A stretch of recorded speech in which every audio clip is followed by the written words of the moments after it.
Yeah, I have mixed feelings about Your Lie in April. While the emotional devastation was felt each episode, I personally did not like the repetitive narrative. Let's talk about the story first, though. So you have this guy who is depressed sad boy, and for good reason, and then you have manic pixie dream girl who brightens up his world. Obviously, you have to have the girl seemingly hate the guy at first, but then over time, she seemingly falls in love with him. Big time spoiler here, I was pleasantly surprised to see that Kaori was actually in love with Arima the whole time. I did not see that coming, to be quite honest. What I really appreciated was the focus on Arima as a fixed point. He was utterly broken after the death of his mother, but it was so beautiful to see a girl with the same musical passion to bring Arima back to life. It's a bit of a cliche, but that does not make it any less true. In life, I can find myself down in the dumps, and sometimes a muse can reinvigorate me and my burning desire to create and accomplish. Sure, it's not a prescriptive way of looking at motivation, but it's often the descriptive way we find ourselves back to our former glory. Someone just sparks something within you. For Arima, it was a girl who he fell in love with, and it's honestly pretty amazing that Kaori did all of that just for him. If this were real life, that would be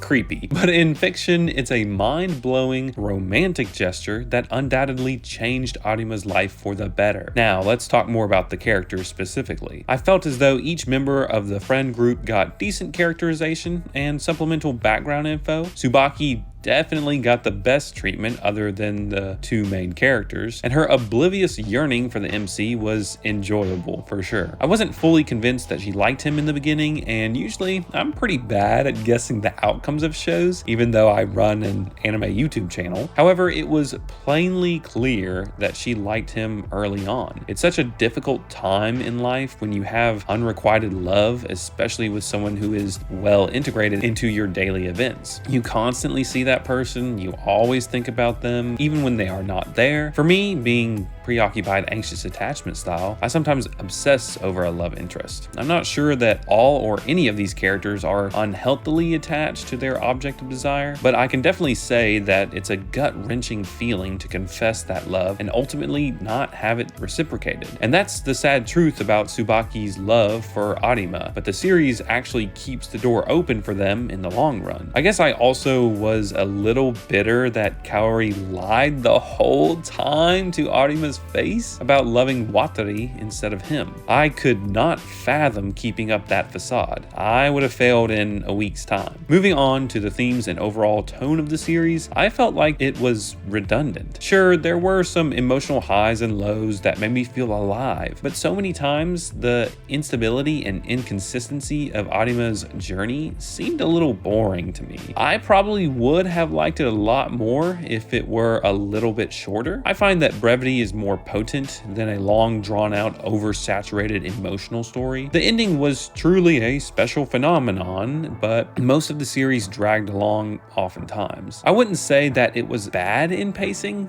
it just felt not as efficient with its time as other shows might have been. Your Lie in April had beautiful moments, and it had great character development for Arima, Kaori, and Tsubaki. However, the overly emotional, overplayed theme really did not hold my attention for the entirety of its run. If I had to score it on a scale of 1 to 10, I would give it 7.31 overall. Definitely decent, but just not really one of my favorite stories. I would have preferred a slightly reduced episode count.